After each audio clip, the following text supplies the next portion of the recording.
आज का सूत्र सुनो, बड़े काम का है। सोचकर बोलना, वरना बोलकर सोचना पड़ेगा।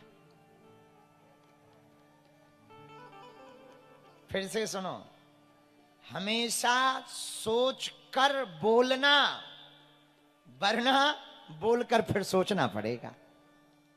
और जो बाद में सोचना है वो पहले ही सोच ले। तो बात का काम।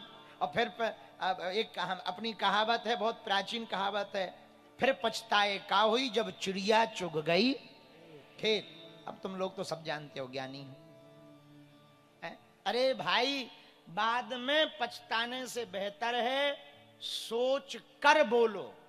क्या बोलो? बोलो आचार्यों, सोच कर बोलो। सुनो बटको, जिसका जीभ पर कंट्रोल हो जाता है उसका जीवन पर भी कंट्रोल हो जाता है। समझ आई? जीभ का कंट्रोल कर लोगे ना तो जीवन भी कंट्रोल हो जाएगा। जीभ पर दो कंट्रोल करना माई बाप। पूछो क्या? स्वाद का और बोलने का। ये जीभ बहुत खतरनाक है भैया, है बहुत खतरनाक है, ये बहुत खतरनाक। यही जीभ फूल माला डरवा देती है और यही जीभ जूता घलवा देती है। यही जीभ है। बढ़िया बोलोगे तो फूल माला पाओगे, बढ़िया हमारे जैसी पटकी पाओगे। और हमारा मूड खिसक जाए और कोई मोटे तगड़े को गाली बक दे तो का है फिर? दे जूतम जूता, चैथी लाल कर दी जाएगी। पर ये खेल किसका है? बोलो बोलो। जीभ बहुत खतरनाक है। इसका कंट्रोल जिसको करना आ गया उसको जीवन कंट्रोल करना आ जाता है। कुदरत को ना पसंद थी सख्ती बयान में, इसलिए उसने हड्डी ही नहीं दी जबान में।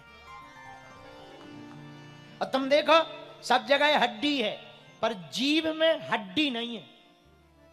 अच्छा, मुंह में दो चीजें हैं विशेष, दांत और जीभ।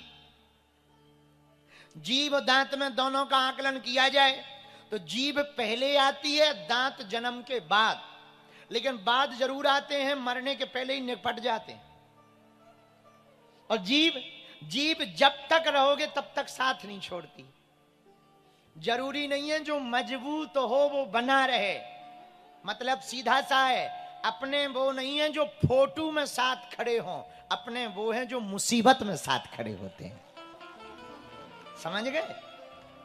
इसलिए जीभ पर यदि कंट्रोल कर लिया तो जीवन पे कंट्रोल हो जाए। लेकिन एक जीभ ही तो है जो कंट्रोल नहीं होती। दे पिज्जा, दे बर्गर, दे चाउमीन, दे डोसा, अरे नाक सी चली जा रही। बोले क्या है? बोले ये चीज है भगवान राम ही बचावे। अरे पिज्जा में वो सफेद सफेद ऐसा लगता है जैसे 8 साल के लड़का को भयंकर जुकाम हो गया हो। पर ये जीभ है, मानती नहीं। हमने कई लड़कों को समझाया, काम बेफिजूली में पड़े, क्या खाते पीते हो, ठीक ठाक खाओ। तो हमसे एक दो लड़के पूछ रहे, गुरुजी आप फिट रहते हो? हम कहे फिट नहीं है, कमजोर है। फिट में और कमजोर में अंतर होता है। उनका सूख गए, कमजोर है, देखो आंखें घुस गई, कमजोर है। अरे बोले नहीं नहीं, हम लोग खुद कमजोर होना चाहते। हम कहा एक बात बोले, हम जीभ से कमजोर नहीं है, इसलिए बॉडी से कमजोर है। बोले मतलब? हमका कुछ भी कहो, हाँ ये है कि ज्यादा कंट्रोल नहीं है। कई बार हमें भी चाट की ललक लगती है। देखो हम झूठ तो बोलते नहीं हो, फिर ब्याज पीठ से क्या झूठ बोलेंगे? और तुम हमारा करीका लोगे झूठ बोले। इसीलिए सीधा, हम तो देखो सीधे साधे आदमी है, चाहे किसी को बुरा लगे चाहे अच्छा लगे। एक कल हमारे पास एक बहुत बड़े आदमी बैठे थे, 6 घंटा बैठे रहे मिलने के लिए। और हम तो मूडी आदमी है, हमने जैसे ही देखा कि ये पद वाला बन के आया, सो हम उसको नहीं मिले। कोई काम नहीं कर रहे थे, कमरा में पड़ रहे और कुछ नहीं कर रहे थे। लोग चेले आए, बोले हम कहीं कुछ नहीं कहते, तो आराम पर है, आराम पर है। और कोई आराम नहीं कर रहे थे, उठक बैठक कर रहे थे। बाहर में गए तो किसी ने हमसे पूछा कि आखिर कारण क्या है? हमका कारण कुछ नहीं, वो पद वाला बन के आया और पद से हमारा कोई लेना देना नहीं। ना हमें धन चाहिए, ना निधि चाहिए, ना रुपया चाहिए, ना माला चाहिए। अपनी ठटरीवर आए पद वाला, चेला बन के आता तो मिलते। तो हमसे किसी ने कहा कि हम जैसे ही बाहर निकले तो वो हमसे उसका साथ वाला बोला आज तो 6 घंटा हो गए साहब को, और हमारी तो बहुत श्रद्धा थी आपसे और हम ही ले आए थे जिद करके, हमारी तो आज श्रद्धा टूट गई। हमने कही ठटरी के बारे इतनी कमजोर श्रद्धा टूट ही जानी चाहिए। जो 6 घंटा में श्रद्धा टूट जाए वह श्रद्धा थोड़ी है, चाइना माल है। ऐसे ही मुंह पे कह दिया हमने। तो हमारे एक चेला ने हाथ पकड़ा कि ये बहुत बड़े साहब है साहब। हम कहीं साहब हुई हैं तुम्हारे, हमें कौन ठटरी अब आऊं जाने। जय बजरंग। तो देखो हम सीधे आदमी, हम तो गांव के आदमी, सीधे आदमी, पढ़े लिखे नहीं, तुम लोग तो ज्यादा पढ़े। तो जीभ पर कंट्रोल हो जाए तो जीवन कंट्रोल हो जाता। स्वाद चटकारे लेने में जीभ बहुत चतुर है, लेकिन स्वाद जीभ के लिए तो ठीक है पर पेट के लिए खराब। और जहां बड़ा पेट बड़ा बेट, सो जल्दी खुला मौत का गेट। हाँ, इसलिए जीभ पर कंट्रोल, स्वाद से भी और शब्द से भी, 2 चीजों से करो। बटको सुनो, स्वाद से और शब्द से, 2 चीजों से अपनी जिह्वा पर जिसका कंट्रोल आ गया भैया, उसका जीवन कंट्रोल हो जाता है। एक बात और बोले पागलों, कह दो बोलो, जरा जोर से तो कहो। हाँ चेला तोरे ही लाने आए हम। सुनो मेरे पागलों, ये जीभ है जो सब करवाती, सब, और जीभ है जो सब कुछ करवाती रहेगी। ये जीभ ही लड़ाई करवा देवे, ये जीभ ही लड़ाई शांत करवा देवे। अंग्रेजी का एक शब्द है सॉरी। लड़ाई हो जाए सॉरी बोलो तो लड़ाई खत्म।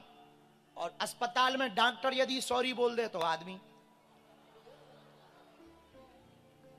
शब्द वही है पर दोनों की अलग अलग आशय हैं।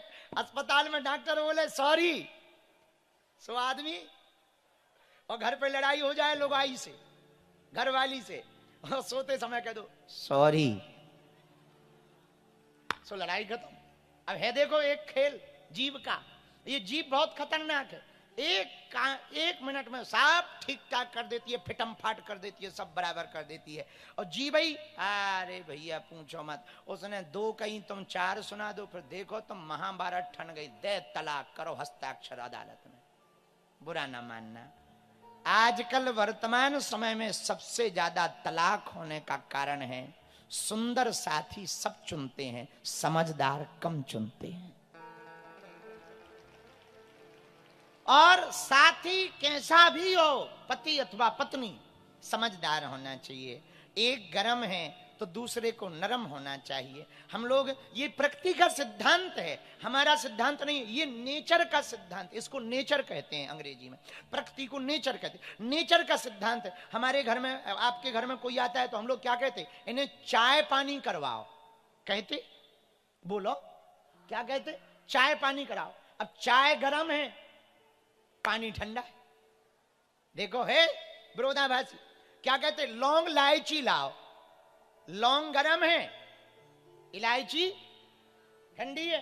तो बोले हम बहुत मेहनत करते, बोले कितनी, बोले दिन रात एक। अब दिन उजाला रात अंधेरी कर रहे विरोधाभासी। तो एक गरम हो तो दूसरे को नरम रहना चाहिए, एक गुस्सा में हो तो दूसरे को मुस्कुराना चाहिए। मुस्कुराने में बड़ा मजा है।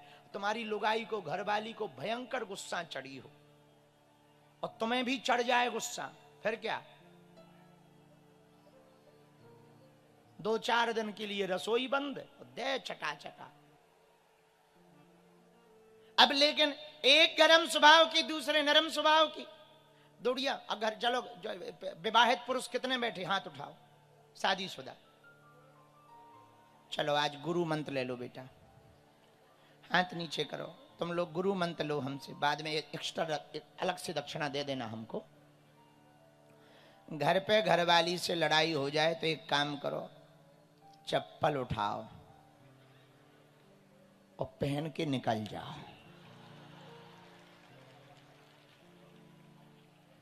क्योंकि जो तुम सोच रहे हो तो कोई नहीं कर सकता है। घर पे घरवाली से लड़ाई हो गई तो क्या करो, दूसरा उपाय सुनो। वो क्रोध में हो, तुम बोध में हो जाओ। वो गुस्सा में हो, तुम मुस्कुराओ। 2 फायदा है, तुम्हारी ऊर्जा भी खत्म नहीं होगी, तुम्हें 10 बातें भी नहीं बोलनी पड़ेंगी। और क्रोध में बुद्धि का नाश हो जाता है, तो कुछ गलत भी नहीं मुंह से निकलेगा और घर का कलेश भी बच जाएगा। कुछ नहीं बिगड़ता है, 2 बातें सह लेने में कुछ बिगड़ता नहीं है। यदि पति क्रोधी स्वभाव का है तो पत्नी को विनम्र रहना चाहिए, कुछ नहीं बिगड़ता है। भगवान उनके ऊपर कृपा करेंगे। बहुत विनम्र रह करके मुस्कुराते हुए बातों को सुन लेना चाहिए। और किसी को गुस्सा चढ़ी हो, भयंकर गुस्सा, मान लो घरवाली को चढ़ी हो कि हमारे तो जिंदगी बर्बाद कर दी, और तुम बढ़िया हाथ बंद करके कहो ओहो, अब बताओ, कुछ बोला नहीं हो, गुस्सा का पारा बढ़ा दिया तुमने, न गाली बकी ना कुछ, पारा बढ़ गया। और जैसे ही वो और भनभना के हमारे सामने हंसो मत, नहीं तो हम खा जाएंगे कच्चा। हैं हम चाउमीन है क्या? अब बताओ, तुमने कुछ खास बोला नहीं, अपनी ऊर्जा भी खराब नहीं की और सामने वाले को पूरे जवाब मिल गए। तो जो मुस्कुराने में फायदा है वो लड़ने में फायदा नहीं। मेरे पागलों, सोच कर बोलना, वरना बोलकर सोचना पड़ेगा। बालाजी महाराज के कृपा पात्र बागेश्वर धाम पीठाधीश्वर परम पूज्य धीरेन्द्र कृष्ण शास्त्री जी महाराज का पावन संकल्प। मध्य प्रदेश में छतरपुर के ग्राम गढ़ा में बनेगा विश्व स्तरीय कैंसर अस्पताल एवं रिसर्च सेंटर, जिसकी आधारशिला देश के यशस्वी प्रधानमंत्री नरेंद्र मोदी जी के कर कमलों से रखी जा चुकी है। 200 करोड़ रुपए की लागत वाले 100 बेड के इस अस्पताल में गरीबों का होगा मुफ्त इलाज।